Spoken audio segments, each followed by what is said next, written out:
አውርጌጡ የሆነባችሁ ማፈሪያ የሌላችሁ በቃ ባህላችሁን እምነታችሁን ማታውቁ ዝም ብላችሁ እንደተወለዳችሁ እንደወረዳችሁ በቃ ጥሪ የሆናችሁ ሰዎች እና ቡዜ ይሄ ትልቅ ትመስያለሽ፣ በእድሜሽ ትልቅ ሰው ነሽ። እንደው የእውነት የልጅ ልጅ ታሳድጊ ነበር በዚህ እድሜሽ ማለት ነውና ከእውነት ጎን ነው የምቆመው። ሁሌም ከእውነት ጎን አለው ምናምን ነው የምትይው። ግን አንቺ አንድም ቀን እውነታ ስትፈርጂ ወይ ደግሞ በእውነታ መንገድ ስትሄጂ አይተሻላቅ። ይቅርታ አድርጊልኝና ማለት ነውና ሁሌም በነፈሰበት ነው የምትሄጂው። ሁሌም ወንድምሽን እንደሸፈንሽለት ነው። ሁሌም ለወንድምሽ እንደተከራከርሽ ነው። ሁሌም ለወንድምሽ እንዳወራሽለት ነው። በቃ ለወንድምሽ እንዳዜምሽ ነው። ግን አንቺ አንድ ሴት ልጅ ነሽ አይደል እንዴ? ሌላ ሴት ልጆችሽም አሉሽ አይደል እንዴ? ሶ መጀመሪያ ማስቀደም ያለብሽ በሴትነትሽ ነው ወይንስ ደግሞ ለወንድ ነው? ወንድ አየሽው አይደለ? በቃ ከሩታን እንደፈለገ ተጫወተባት። ከዛ በቃ እንደ ሸንኮራ መጦ ጣላት። ከዛ ሄርሜላ ጋር መጣ። ሄርሜላንም የሚፈልገውን ነገር ካደረገ በኋላ ልቧን አንጠልጥሎ ወይ ከሷ ጋር አልሆነ ወይ ደግሞ ከሷ ጋር ተይ አልፈልግም አላለ። በቃ መሀል ቤት እንዲህ ህይወቷን አመሰቃቅሎ ቁጭ አለ። ከዛ አሁን ደግሞ ሌላ ሴት ጋር እንደምታየው እየተላላጠ እየተሽለጠለጠ ነው የሚገኘው። ወንድ ልጅ ይሄ ነው በቃ።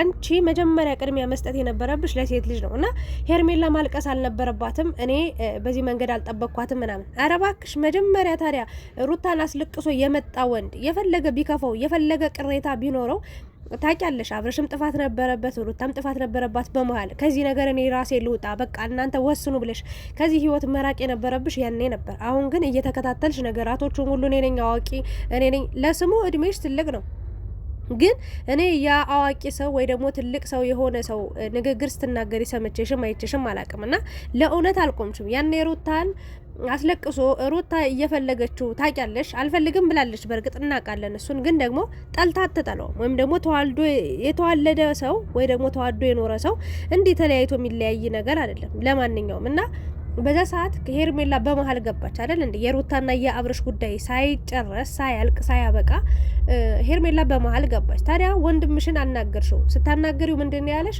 ሄርሜላ ለምንድነው የምትፈልጋት? ሄርሜላ ጋር ያላችሁ ነገር ምንድነው ብለሽ ስትጠይቂው ምንም ለወደፊት ፊውቸር እንደሌለው በቃ የማግባት እቅድ እንደሌለው ግን ዝም ብሎ መኖር እንደሚፈልግ ቃል በቃል ነግሮሻል። እያንዳንዱን ቪዲዮ አስታውሳለሁ።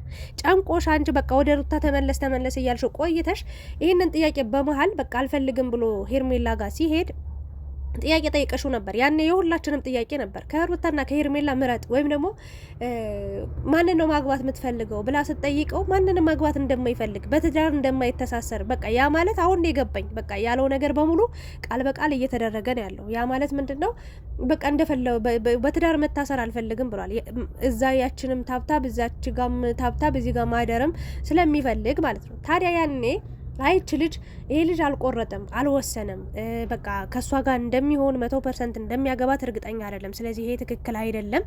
ሄርሜላ ተነጋጊ፣ እሱ ስሜቱ እንደዚህ ነው ብለሽ ሄርሜላ ማረጋጋት ስትቺ ወይም ደግሞ ወደ ራሷ መለስ ብላ ነገራቶችን እንድታስተውል ማድረግ ስትቺ ወንድም ያይዞ በርታ በቃ ከጎን ነኝ ጦር ሜዳ ያለ ይመስል ማለት ነው።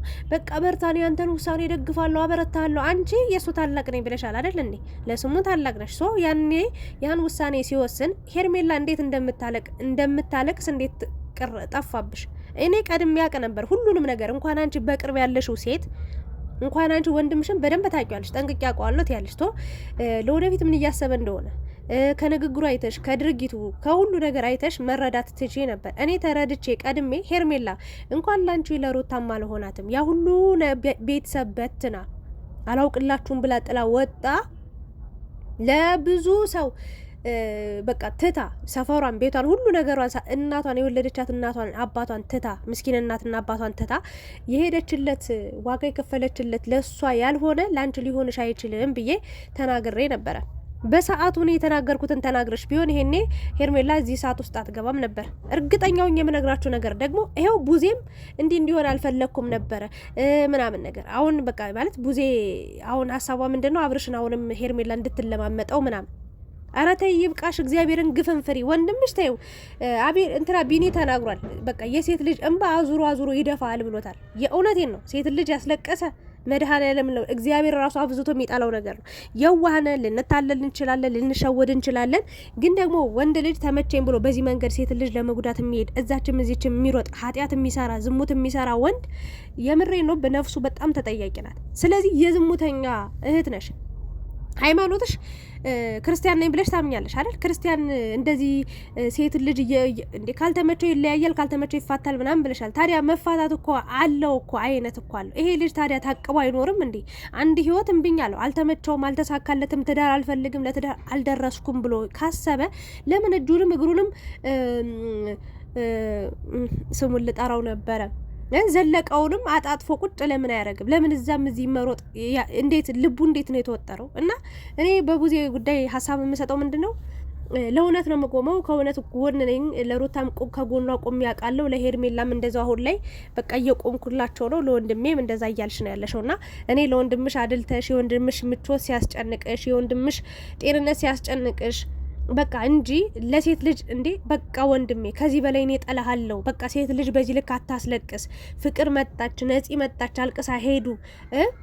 ሩታ አለቀሰች። አሁን ደግሞ የሄርሜላን ህይወት አታበላሽ ብለሽ ማስቆም ሲገባሽ አሁንም አብርሽ ትክክል እንደሆነ ድጋሚ ሄርሜላንና አብርሽን አግኝተሽ እንደምታወሪያቸው ወይም ደግሞ ሄርሜላን ልትጀነጅኝ ነው በቃ ወደ አብርሽ እንድትመለስ አብርሽም እች ልጅ ማጣት የለብህም በቃ ሩታን አጣ የሩታን ነገር ግን እንዴት አስችሎሽ በዚህ ልክ በቃ ይብቃ ይሆናላ ልክ እንደ ቀልድ ያ ሁሉ የተለፋበት ያ ሁሉ ዋጋ የተከፈለበት ፍቅርና ትዳር እንዲህ ብትን ይበል ስትይ አንቺ የሰውን ትዳር የመበተን ሞራልም አቅምም ወይም ደግሞ ስልጣንም ወይም ደግሞ መብት የለሽም። ለምን እግዚአብሔር ያገናኘውን ሰው ሊለያየው አይችልም።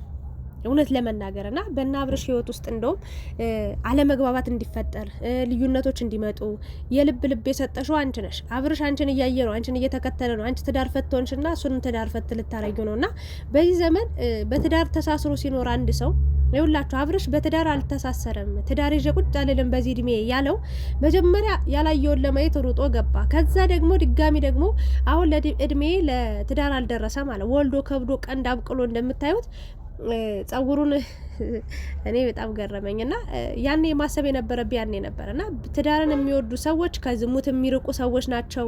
ወንድ ልጅ መድኃኔዓለምን ብዬ የምነግራችሁ ነገር ማለት ነው በትዳር ካልተሳሰረ ለአቅመ አዳም ደርሶ ትዳር ከሌለው የኔ የሚላት ሴት ከሌለች በቃ ዝሙተኛና ኃጢአተኛ ነው የሚሆነው። በሄደባት ሴት ጋር እየሄደ እየተጋደመ ነው የሚመጣው። እግዚአብሔርን ነው የምላችሁ።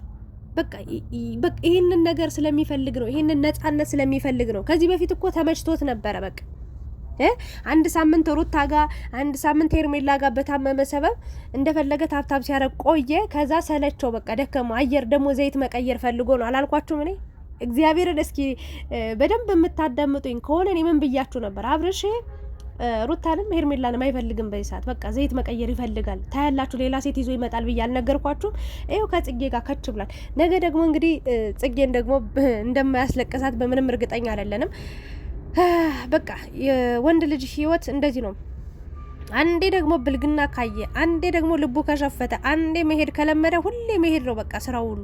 መጨረሻው ግን አወዳደቁ የከፋና እጅግ በጣም አስቀያሚ ነው የሚሆነው። እና ሄርሜላን ትናንትና አውሪኝ በቃ እናውራበት ነው ያለው። እቺ ልጅ ወስናለች። በቃ ምንም ከሄርሜላ ጋር ሆና አላለችም። እኔ ምለው ግን ቡዜ ማለት ነው ከትዳር ከሰው ልጅ ከትዳሩ እያፋታሽ ማለት ነው ከትዳር ጋር ወይ አንቺ አታገቢ። የምሬን ነው የምልሽ፣ ወይ አንቺ አታገቢ። እኔ የሆነ ጊዜ ምን ተፈጠረ መሰላችሁ? እህቴ የሆነ ልጅ አፈቀረችና በቃ ሊጋቡ ተብሎ ምናምን ለቤተሰብ ተነገረ።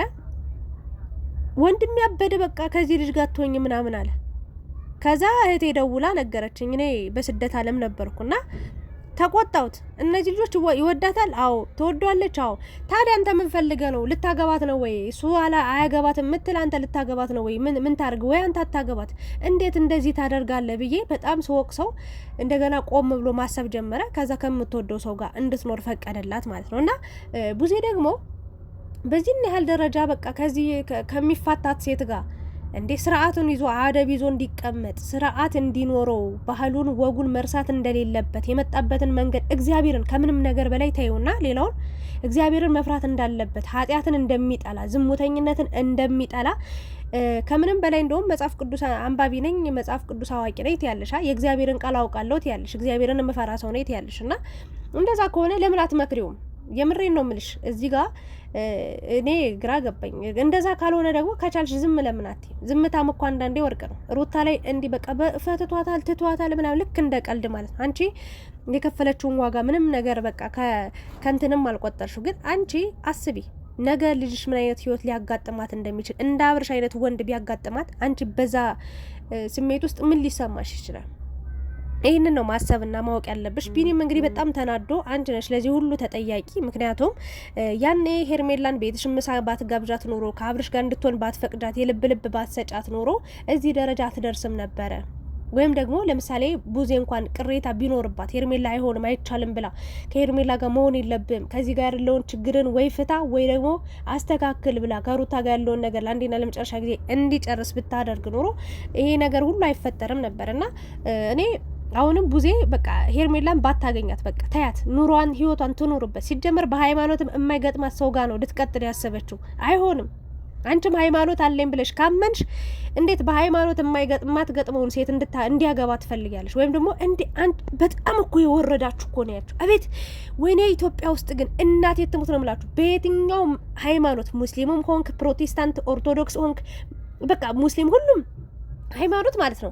ማንም ሰው የእውነት እንደው ከ101% ወይ 5% የሚሆኑት ናቸው ችግር የለውም ብለው ተፈቃቅለው የሚኖሩት። እና አሁን አንቺ መጽሐፍ ቅዱስ አዋቂ ነኝ እግዚአብሔርን መፈራ ሰው ነኝ ብለሻል አይደል? የሌላ ሃይማኖት ተከታይ የሆነች ሴት ወደ ቤተሰብሽ ልትቀላቀል ስትመጣ ወይም ደግሞ ወንድምሽን ልታገባ እንደሆነ ወንድምሽ ጋር ታብታብ እያደረገች እያደረች እንደሆነ ስታቂ ይሄን ነገር ማስቆም አልነበረብሽም?